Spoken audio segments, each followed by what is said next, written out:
cam nô cất lấy chân cặp bụi ba nắng lâu dùn sàn lấy nắng dây cả ngày lâu sẽ giúp đi riêng đi ăn hai bánh tu kỳ can hà cầu cặp bụi ba nát trên lùi rau rau tu cái gì tình à luôn luôn tay ta in ser thar mi ra ka si te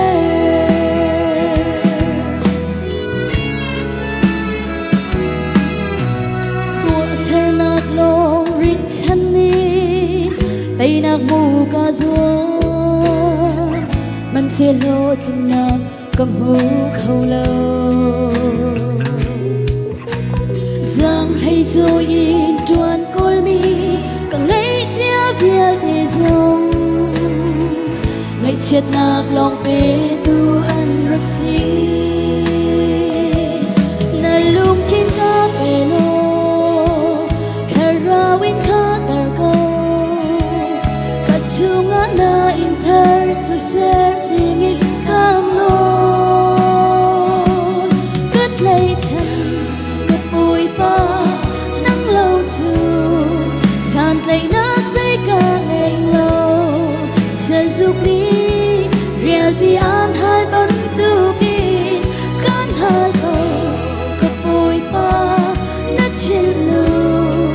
rau rau tu cái gì tình à luôn luôn tay ta in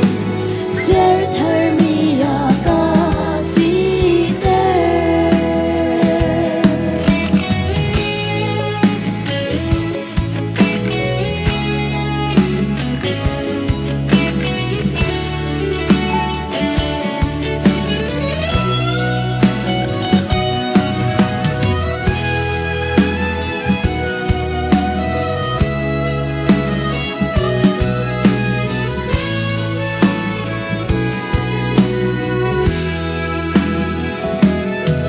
lung trên cá bê lô thà ra win khá tar go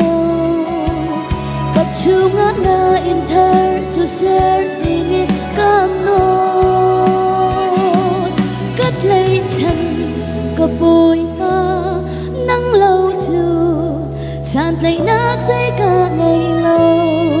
sẽ giúp đi riêng đi ăn hai bánh tu kỳ cất lấy chân cặp bụi ba nắng lâu dù sàn lấy nát dây cả ngày lâu sẽ giúp đi riêng đi ăn hai bánh tu kỳ can hà cầu cặp bụi ba nát trên lùi rau rau tu cái gì